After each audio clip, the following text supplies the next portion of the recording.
Hi, everyone, and welcome to episode 82 of the Tick Bootcamp podcast. The title of today's interview is Know Better to Do Better, an interview with Mary Juhl. My name is Richard Johannesson. And I'm Matt Sabatello. Today's podcast guest is Mary Juhl. Mary Juhl is a 27-year-old mom of 6 children from Knoxville, Tennessee. For most of her life, Ms. Juhl felt sick. As a child, she had strange symptoms like numbness in her head, bladder issues, stomach pain, and depression. Her dad was a medical doctor, so he ran all sorts of tests on Ms. Juhl, but none of them came back positive. Recently, she asked her family practitioner to test her for Lyme. She eventually tested CDC positive for acute and chronic Lyme disease. Ms. Juhl treated her Lyme disease with antibiotics and Dr. Stephen Buhner's herbal protocol. She also detoxes and has found a love for yoga. Ultimately, Ms. Juhl's experience with Lyme has led her to develop a passion for helping other Lymies. Hi, Mary Juhl, and welcome to the program. Hello, thank you for having me. So, Mary, where are you from? I'm from West Tennessee, around the Jackson area. Could you share with our audience your family situation? Are you married? Do you have children? What is your family situation? Yes, I'm married. My husband and I have been married for about it'll be 3 years this coming August. Congratulations. Thank you. We have a blended family of 6 beautiful children. Their ages range from 5 all the way up to 21 as of today, actually. Holy cow. Well, happy birthday to child number 1. Thank you. So what do you do for work in Tennessee? So I've always say that I'm primarily a stay-at-home mom. That's what I did first for so long. My kids always come first. But now they're in school. So I am working. I have a friend who actually owns a business that's very close to our house. She has a bin store. And I work for her. So I cashier there. I work for her Monday through Friday, and it's been a really great opportunity. She actually has Lyme as well. So working with someone who kind of understands what it's like to have good days and not so good days. So it sounds like you're a really busy gal with a lot of kids and a job and a lot of family responsibilities. Yep, pretty much. So, Mary, can you share with us when you first began to show the symptoms of a tick disease? Yeah, so when I was a kid, I guess is when I started showing those symptoms. I had no clue that those were, that was why, but I was about 7 or 8 when I first started having health symptoms. Why do you believe the health symptoms that you were showing back when you were 7 or 8 were related to a tick disease?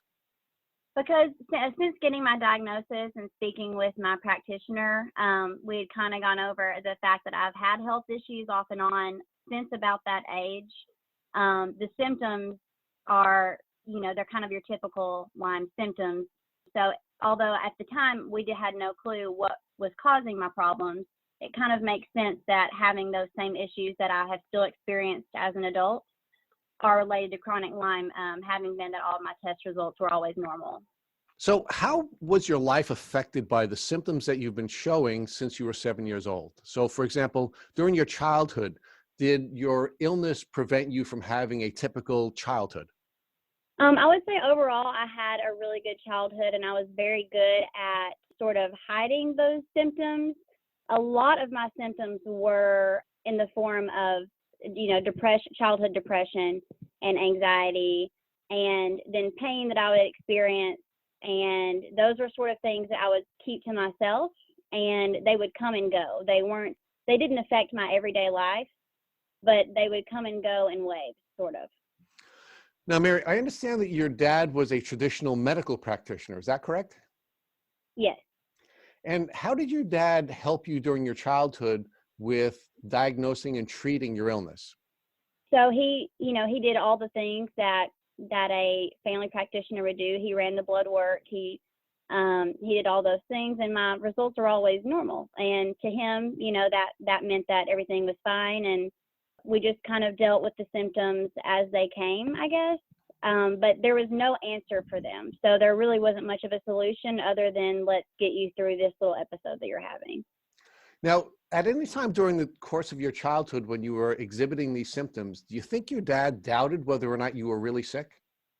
I don't think that he really doubted. I think that there were times when he believed that my anxiety got the best of me, and that sort of kind of, turned into what other practitioners believed as well.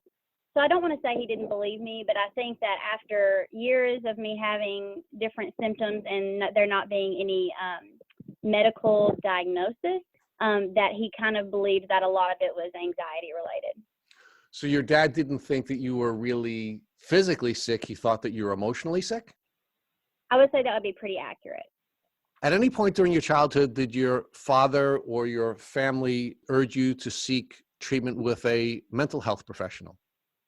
Yeah, when I was a teenager, I decided to go to therapy, and they encouraged that for sure. And I wouldn't say that that was a bad decision, but it sort of in a way just further encouraged me to believe that it was all in my head, that all of my issues were purely anxiety, depression.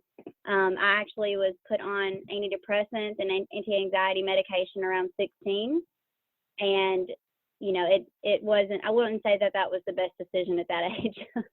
So now looking back, Mary, at your childhood and your adolescence, knowing that you were suffering from a tick disease, do you harbor any anger, or are you upset with the folks who really didn't believe that you were physically ill, even though you were, in fact, physically ill? I've had a lot of different emotions that I've gone through since kind of having that light bulb go off. But I don't harness any anger towards my family. I truly believe that they, you know, were just completely unaware. And I think that they're just, you know, even more than now, there was no information then that was going around about Lyme disease. And I feel like they did all that they could, given the circumstances of what they knew. So I'd like to explore with you a little bit more about your childhood. I'm from New York, so I don't really know about whether or not you were living in a rural community in Tennessee or not. But were you living in a rural community, and did you spend a lot of time outside, and did that result in you having contact with ticks? Right. Okay. So we were right outside like the outskirts of town. So it was a little bit rural, but we were still sort of in town.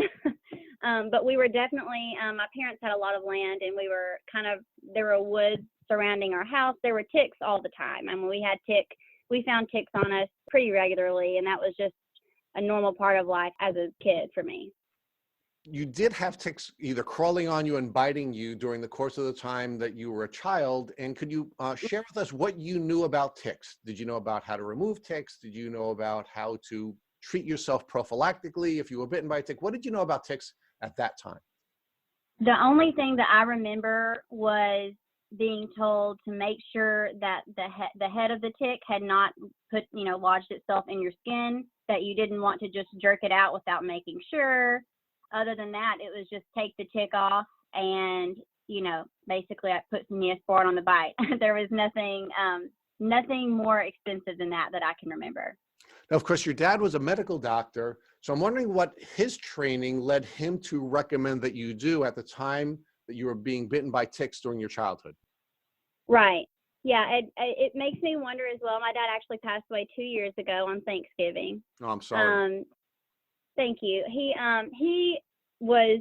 kind of called himself the country doctor. I mean, he grew up, in the country as well. He had, our whole family was used to having ticks. I remember my siblings finding ticks on them. We would go outside all the time. We'd go fishing. My dad would find ticks on him. I feel like it was sort of just a normal thing, and I'm not sure that he had any training at all on what to do in that case.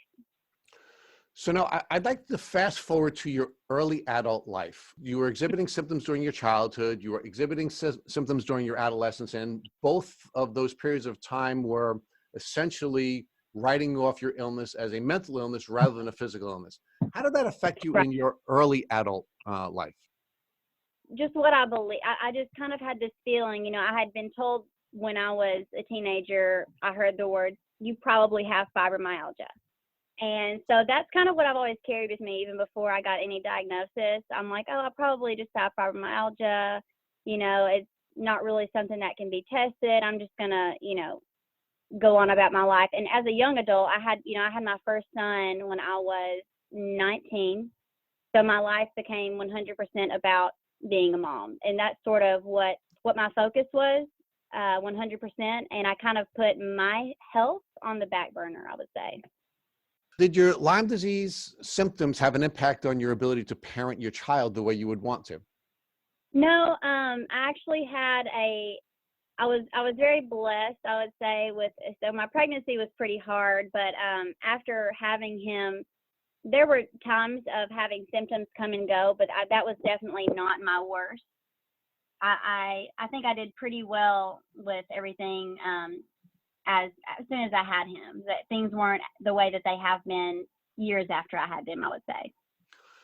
Did you deal with any other social problems? Meaning, were you labeled the sick kid? Were you in any way socially isolated during your childhood or your adolescence?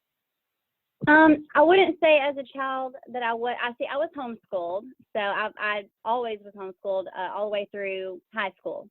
So I kind of had to work to find friends, and I would have to get out there, and I went to church events, and I went and made friends, and I was pretty good at hiding how bad my anxiety was and how bad the symptoms I would have and the pain I would have. I was always worried that if I was open about that people, that other people would think that I was weird or, that it was on my head. So I just kind of kept everything to myself. Well, did you think you were weird? Did you think there was something wrong with you because you were feeling physical symptoms, but everyone said it was in your head? Oh, yeah, most definitely. I think that was one of the roots of all of my childhood depression that I experienced, was having all these different feelings and symptoms, and it really started to manifest mentally through depression. And, being told that you have anxiety for all this time will eventually make you have really bad anxiety. So, so you really did doubt yourself. You doubted whether or not you were physically sick, even though you knew you were physically sick. Oh, yeah, most definitely. So let's fast forward into your early adult life, where you begin to parent your first child. And by the way, would you mind if I ask, any of your children shown any symptoms of a tick disease? I just actually recently had both of my sons tested by my doctor that first tested me. They both tested negative, but we are aware that her testing is not very extensive. It's very standard. So I actually have them both appointments to see my naturopathic practitioner who's Lyme literate, because I do want to have them tested, because I do have friends who have Lyme and then their children end up having Lyme as well. And both of my kids have food allergies.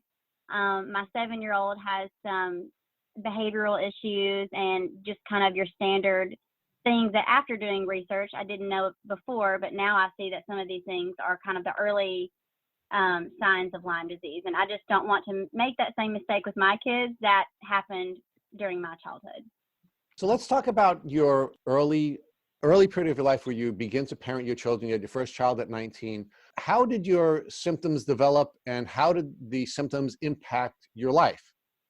I think that honestly, when I think back of when my babies were little, that was a much easier time. I think that I had gotten to where, I was pretty good at managing when I would have those symptoms. I kind of knew, here are the things that I can do to kind of help myself when I'm having pain. I knew like it was time to take an Epsom salt bath, or it was time to do some yoga stretches, or whatever it was that I could kind of do to ease that. And then I think that the symptoms really didn't start actually getting to a point to where I could no longer ignore them until like last year. Let's look at the window of time between you having your first child when you were 19 and last year, which was when you were about 26. So there's a 7-year window there that I'd like to explore with you. Yes. You had a lot of symptomology, and it sounds to me that you were using various alternative methods of helping you overcome the challenges that those symptoms are showing. So for example, I noticed from your Instagram, which by the way is a very beautiful Instagram. Thank you. You engage a lot of yoga positions. Can you share with us what kinds of things you were doing to help you get through the physical and the emotional challenges that your tick disease were causing you, even though you didn't know you had a tick disease? Yes. So I started getting into yoga at about 16. I started very slow with just following some YouTube videos, and then I really started diving deeper into the spiritual aspects and meditation. So I would say that I definitely, yoga and meditation has been a staple for me whenever I'm really having a hard time and struggling. Going into a yoga position or meditating can really help me to sort of come to a sound place. So that's, I think, been my number one staple through all of this. And I'm definitely not one of the people that's going to say, hey, yoga is your, the cure all, but it definitely has helped me personally to get through the hard times. So what has yoga done for you? Meaning, how has yoga helped you with the physical challenges that you are facing in that window between the ages of 19 and 26? And how has yoga helped you with the emotional challenges you are facing between the ages of 19 and 26? So for me, a lot of my my physical symptoms has been stiffness. I get really bad stiffness in my arms and my neck and my shoulders. And I'm sure a lot of people with Lyme can relate to that. In my hips, I just carry all this stiffness and tightness and pain, and going deeper into finding the different yoga poses that you can get into to really stretch out those muscles, to really work those muscles, and to strengthen as well, because weakness has been a problem for me in the past as well. So finding things that can help to strengthen and stretch has been a huge part of it. And the meditation part is just being able to find a place to quiet your mind, because for me, when it comes to health issues and having flare-ups and things like that, my mind kind of, runs 100%, and I'm just overthinking everything, and it sort of makes things worse sometimes. So being able to come to that place where I can just be still and be completely in myself in that moment has really helped me to find that practice, so that I can still my mind when it needs to just calm down and bring me back to a place that's not just overthinking and being stressed.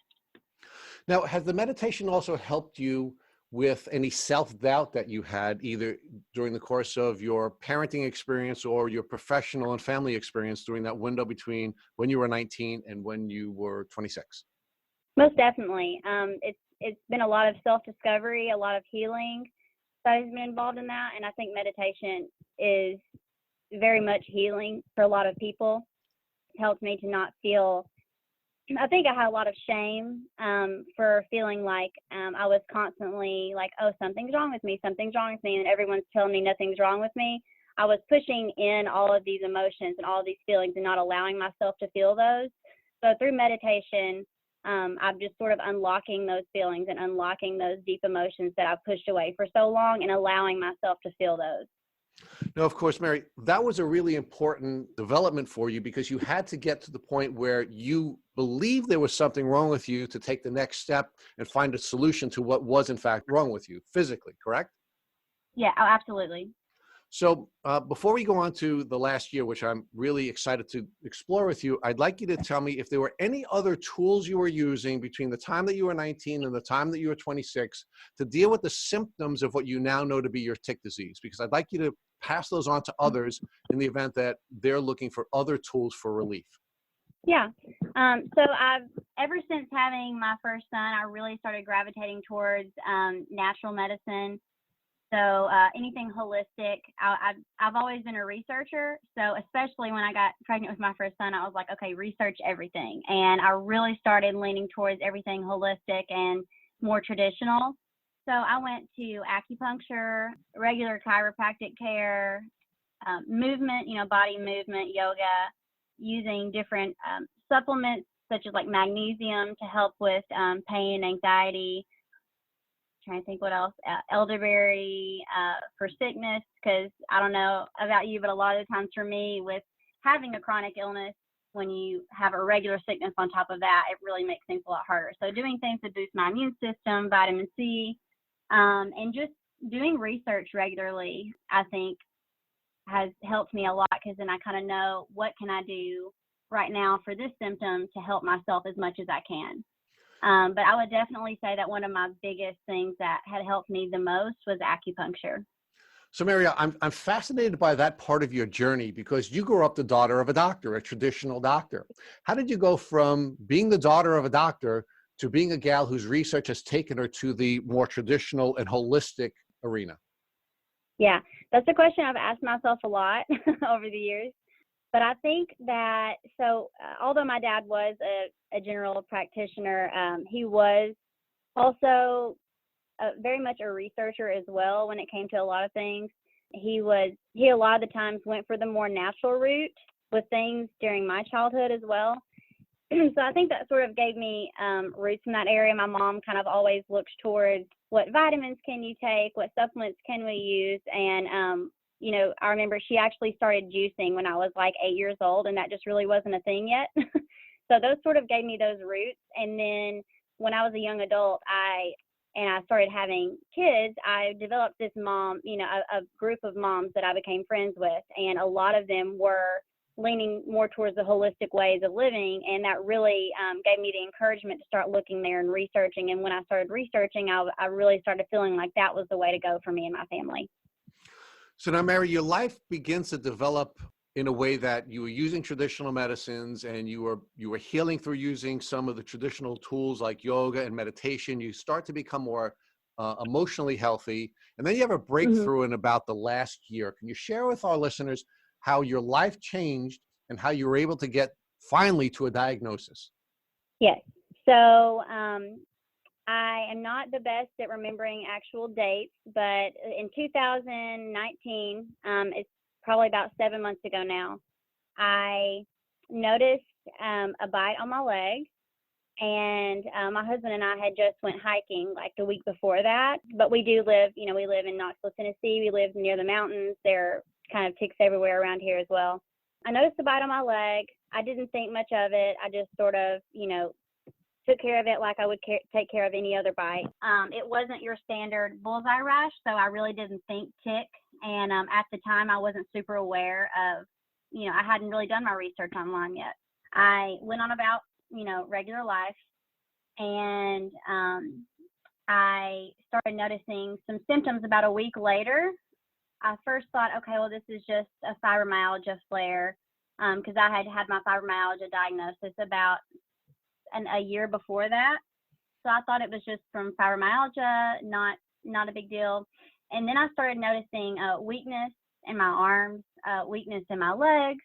It started getting worse every day. My neurological symptoms started. I had a lot of brain fog. I started forgetting a lot of things. I started noticing that my words weren't coming out very clear. I was slurring my words, and that started becoming very scary. Right before I had my bite, I went back to work, and then I had to quit that job immediately because I couldn't get myself up out of bed to go to work. I started becoming sort of bedridden. I was just in so much pain, and the symptoms just kept getting worse. And then, about 4 weeks into that, after that bite, I was just full on. I couldn't do anything. My husband had to stop working as much as he was. He was staying home with the kids, taking care of the house. I was pretty much confined to the couch and the bed 24/7.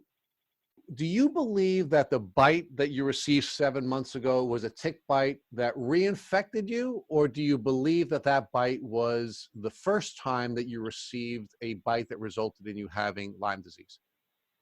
Right. Very good question. So I had that same thought as well. I talked to my doctor about that, and I went to see a doctor who's also a friend of mine, and thankfully she listened to me. She has a history in immunology, so she really listened to what I had to say. When she did my testing, she looked at the antibodies, and she was able to see that, that indicated that I had chronic Lyme disease as well as acute Lyme disease. So from what she believed is that I had this tick bite, and it sort of sent, the chronic Lyme that I had that had maybe been, buried deep in my tissue. It had just been laying dormant.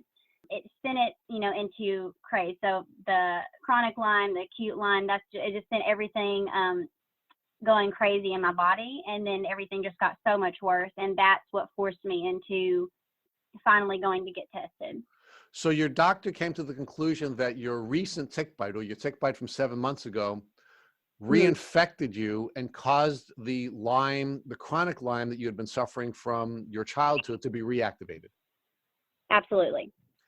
And because of the reactivation of your chronic Lyme, and then of course the reinfection, you ultimately crashed. I mean, you were so sick that you couldn't work. Your husband had to step up and take over most of the parenting responsibilities, and you then had to go through a health challenge unlike anyone that you've had before. Absolutely. Yes. You and your husband went hiking. You're living in a rural community. Did you do anything to protect yourself from a tick bite when you and your husband were going hiking? So I would say no. I didn't really know too much about it at the time. I just wore shorts and my chacos, and just regular bug spray. But I didn't do anything extensive to protect myself from a tick bite. And in hindsight, I realized that wasn't too smart of me, but I just really didn't know much about it at the time. So now that you know what you know, what would you do differently if your husband said, "Hey, Mary, let's go hiking"? What would you do differently now? Yeah, so I've thought a lot about that because being outdoors is something that I love. Hiking is something that I love, and we live in a beautiful area for that. So I definitely don't want to miss out on living because of my illness. But I've been looking into different ways to do that, different clothing to wear to cover up more parts of your body, the right socks to wear, basically just what to wear to cover up those spots, and then to make sure that we're in a place where we can shower off immediately afterwards to check ourselves completely, because that's not even something that I really did, was to wash my hair and make sure there was none in my hair. And now that I'm seeing that I didn't realize at the time how tiny a tick can be, and how easy it is to miss one of those. So Mary, I'm wondering whether or not somebody who's now living a more holistic and traditional life would use a tool like DEET or permethrin to pre-treat themselves in advance of going out on a hike. Right. So I don't use any products with DEET in it. I've kind of turned more towards essential oil-based bug sprays, and I make my own sometimes. But that's something that I'm going to put into practice much more this summer, having had the experience of this past year and knowing what I know now. That's kind of how I go about everything. When you know better, you do better. And now I know that that's something I need to protect myself and my family from much more extensively. So that's what we'll be doing this year for sure. Now, I'd like to ask you about the tick bite you did receive and the rash that you saw. Do you know anything differently about rashes now, and whether or not they have to be a bullseye rash in order to be a Lyme rash? Right. Yeah. So when I had the bite, I did not know that. But now I do, definitely, after doing much research. I can't remember the percentages right now. I'm sure you know, but there are many people never have a bullseye rash, and many people never even actually see the tick on them. So it definitely does not have to be a bullseye rash. For instance, my tick bite was sort of more like a blister, and it was definitely not your standard bite. And thankfully, I had a doctor that listened to me, because I know there are many doctors that if you don't have that standard bullseye rash, they're not going to take you seriously, and they're not going to believe that it was a tick that bit you. So now that you know what you know, and I think you're saying which is really cool. You know better, so you'll do better. Mm-hmm. If you were to go hiking and you were to see a different type of rash that wasn't a bullseye rash, how would you behave differently so that you wouldn't get sick the way you did this time?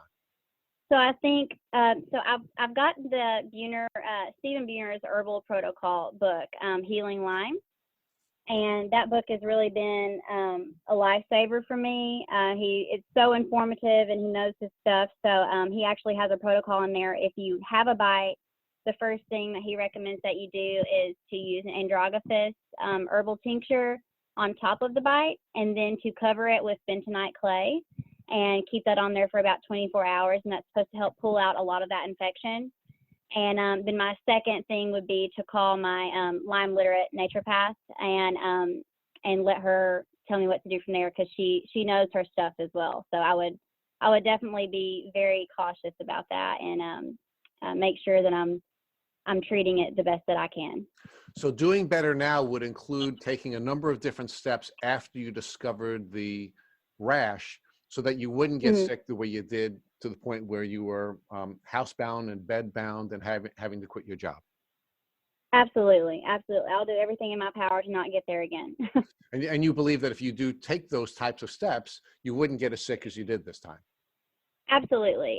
There's actually a homeopathic medicine that Buhner recommends as well. I believe it's called, correct me if I'm wrong, but Ledum is the name of the homeopathic. It's 30C, and he says to take that orally, as well as doing the topical, and doing that to sort of prevent the infection from spreading, and to kind of pull some of that out. So that would kind of be my first steps, and then I would definitely call my naturopath and let her tell me what to do next. Now I want to fast forward to the experience that you had where you became really sick after this tick bite, and you and your doctor came to the conclusion that you were sick because of the reinfection. What types of steps did you take to diagnose the illness? And then I'd like you to talk to me about how it made you feel about the 26 or 27 years of illness that you had that you didn't understand was a physical illness, or you weren't allowed to accept was a physical illness when in fact it was. Mm-hmm. So the first thing that we did is she did a standard ELISA test, which is just a standard test that is usually done by a general practitioner. Me and my doctor were both aware that these tests can sometimes be very inaccurate and could potentially be a false negative. So we were ready for that possibility, but at the moment, that was the only thing that I could afford at the time. My insurance covered it, so I said, let's go ahead and do that first. That test came back positive. I do like to point out that my test came back, it was not CDC positive, and most doctors will not take you seriously if it's not CDC positive. Thankfully, my doctor was educated enough on the fact that she knew that even if it's not CDC positive, if you come back positive for any of the strands, that's enough to say you have Lyme. She looked at the antibodies, and she was able to tell through those antibodies that I had indications of chronic Lyme and acute Lyme. So as soon as those tests came back, she recommended that I start taking doxycycline. I did doxycycline for 3 months. As soon as I saw her, she is the one who recommended for me to go see the Lyme literate naturopathic doctor that I see now. And so I made an appointment with her, started the doxycycline immediately. And then I started researching Lyme, connecting with friends of mine here in Knoxville that also have Lyme, and there's quite a few. And they recommended Stephen Buhner's book. I bought that book. I bought the herbs, and with my doctors, I had the okay from my doctor to start taking those herbs alongside the doxycycline. So that was the first thing that I did before I went to go in and get my appointment with the naturopath. So Mary, I'm really interested now in how your diagnosis has changed your life, right? You must be looking at your 27 years very differently now that you have a diagnosis for all of the illnesses that you had suffered for all of those years. How did that make you feel differently about your life and your experience? So it has been a huge emotional journey as well since I had my diagnosis. My first feeling once I found out that I had it was sort of, I equally had this feeling of fear and then also like, okay, finally I have answers. I've been looking for answers for so many years, and finally I have an answer, and now I can start focusing on healing myself and not just looking for what's wrong, which is what I had been doing for so many years of my life. So you now finally have a diagnosis after all of these years of illness, and you're now able to pivot and start focusing on your healing. But yes. You've been healing for a long time. So what I'd like you to do is explore with us, what tools were you using before your diagnosis that you continue to use on your healing journey? And then I'd like you to talk to us about what new tools that you use to help you now that you have the revelation of Lyme. Right. So I continue to use yoga. That's always, I believe that will continue to be a staple for me. I definitely went back to acupuncture and started using acupuncture as well. How did that help you? That's been very helpful, actually. He used acupuncture and cupping and different things to help with circulation and the different parts of my body that hold the most tension and the most pain. So that's been a huge help for me. So those are things that I continue to use. I started using physical therapy as well, which has been helpful. I think anything that I can do to continue to build strength has been something that I would definitely say has been very helpful for me, because losing my strength was the scariest part of this past year.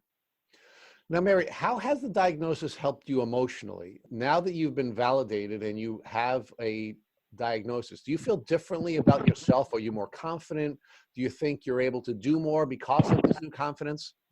Absolutely. At first, I thought it was a strange thing when I started feeling like this diagnosis was a blessing, but then I started realizing like so many years of my life has led up to this point of finally having this diagnosis, finally getting the answers that I needed, and by getting those answers, I started doing research, and I've had so many friends that have come to me since getting my diagnosis who have also found out that they have Lyme or they had a tick bite. And the first thing they did was come to me, and I was able to help them and give them resources for information. And that has really just felt like a calling for me. And I'm so thankful that even though this journey has been so hard for me, that now I'm able to help other people who are struggling through such a hard time, that it makes it all worth it. So now talk with us about what tools you use in addition to the doxycycline and the Buna protocol that have been helpful to you to either overcome your symptomology or to help you to reduce pain.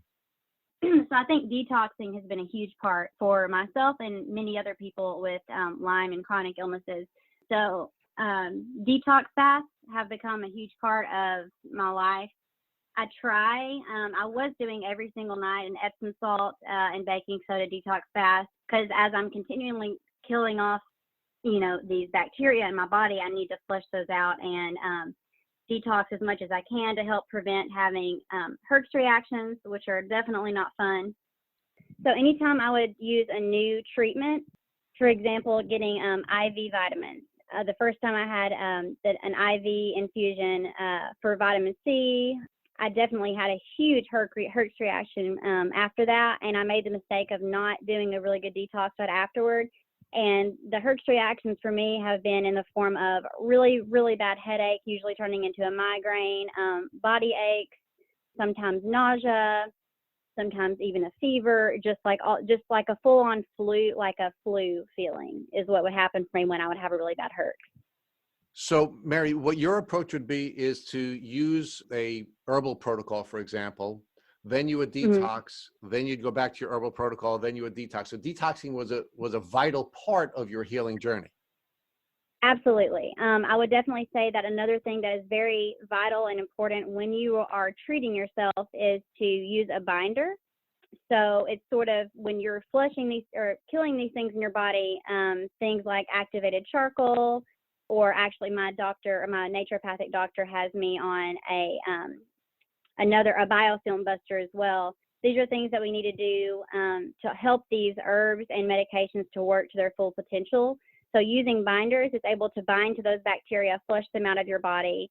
And then when you're using a biofilm buster, it's able to get into that biofilm that has been built around these bacteria to protect themselves, to break down that biofilm so that your medicine, whether it be an antibiotic or an herb, that it can get to those bacteria directly and kill them. Are there anything else that you'd recommend to other folks going through a Lyme disease journey other than the biofilm busters, the binders, and the detox protocol that you were using? I would say the best thing that I have done is to find a community that you can connect with that also has struggled with these same things. So finding a podcast like your podcast, finding a group on Facebook with other people that have Lyme disease, connecting with people on Instagram, finding people who have been there and have gone through what you're going through can be such a help, not only through helping you find different things that can work for you, but also emotionally as you're going through this time of feeling like nobody understands. If you can find a group of people who understand, then you can feel less crazy and more like, okay, I'm doing the right thing. I'm not alone here. And I have a community that I can talk to without feeling judged about my life. Now, Mary, are there any challenges that you've had to face when participating in Lyme communities? Meaning, I understand that it's important to have groups of folks to relate to, but are there sometimes challenges presented by being in those communities as well? And do you have any ideas about how you could participate in a community of that sort and not have to be concerned about the challenges? Absolutely. So when I first started joining groups and connecting with people, I think the first challenge that I had was seeing too much information, being a little bit overwhelmed by all the information out there, all the opinions, all of the different circumstances, and frankly, getting scared, seeing people talk about all the different challenges they face or the potential things that could happen. Those just sent my anxiety going way too overboard.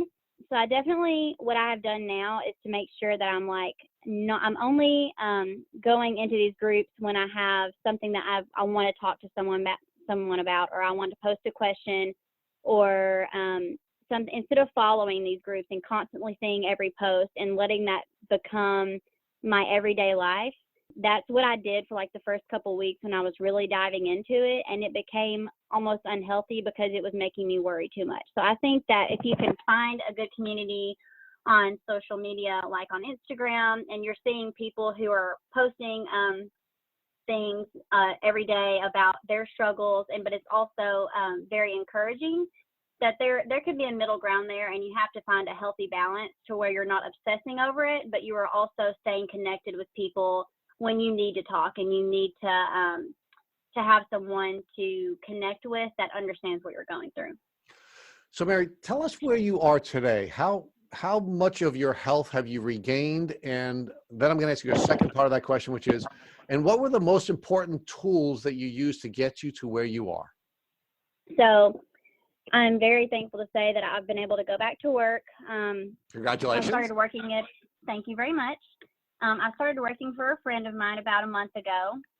I am back in the gym, going to the gym regularly. I do yoga regularly. I am able to get back into playing some music again, which is one of my passions. I am able to be a better mom and take care of my kids and take care of my house better and be more active, which is just such a blessing. It's something that you definitely take advantage of until it's taken away from you. So I would not say that I'm 100% and that I never have hard days, because I definitely have days to where I flare up and to where I have, pains and tightness and stiffness, but it's to a point to where I can get through it. I can push through it, and I know that I'm able to get through it, and I don't have that fear, which has been the worst part of it. If you have that fear rooted inside of you of something going wrong, I no longer have that. And I'm still seeing my naturopathic doctor. We do testing, every couple of months to see where all my levels are. I'm still working with her. She has me pulsing 2 different herbs right now, and I'm just taking those like every 4 days for 3 days.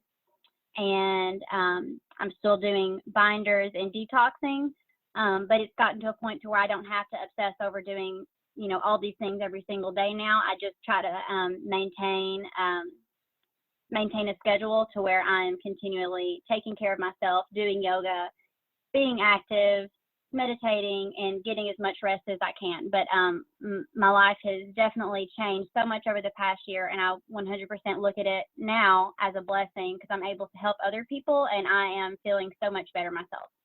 So let's talk about that transformation and the blessing that you now see as your Lyme disease journey. How has that blessed you, and how has it changed you? And why has it made you want to help other people through, for example, your really beautiful Instagram, where you're sharing so much about yourself and your family and your experience? What has caused that transformation? Yeah. So hitting that rock bottom that I hit really put a lot of things into perspective for me. Having that fear of possibly losing my life definitely made me appreciate things more and want to live my life to the fullest. Joining these groups and these communities and seeing how many people struggle with this, and seeing even how many people in my life personally, friends of mine who have been diagnosed with Lyme since my diagnosis, has really motivated me to help other people. Since I've had friends who have come to me and they're like, hey, I have these same symptoms that you've had. What should I do? And I say, go get tested. And they get tested, and it turns out they have Lyme. And I am just like, wow, I have the power now to help other people to get on their path so that they can find healing as well. And being transparent for me has been something that's really, it's definitely vulnerable, but I feel like it's so important. So having my Instagram page and sharing about my experience is something that I'm happy to do, because I want to help anybody in every way that I can. Because I know once you get to that point, it's so hard to even imagine that you can ever get back to yourself again. And I want to show other people that you can. You absolutely have the power to regain your health and get your strength back. Thank you for listening to the Tick Boot Camp interview with Mary Juhl. To our listeners, we have a call to action. First, if you'd like to learn more about Mary Juhl, visit her Instagram at Mama with a Few Spoons. Second, if you enjoyed this episode of the Tick Boot Camp podcast, please share it with your friends by using the social media buttons you see at the bottom of the post. Third, we here at Tick Boot Camp have created a Tick Bite Blueprint, which has been inspired by the information that has been shared with us by past podcast guests. We urge you to visit our website at www.tickbootcamp.com to view the blueprint. We would appreciate it if you would contact us with any suggestions you have for improvements. Fourth, don't forget to subscribe to this podcast on iTunes, Google Play Music, or Spotify to get your automatic episode updates of our Tick Boot Camp podcast.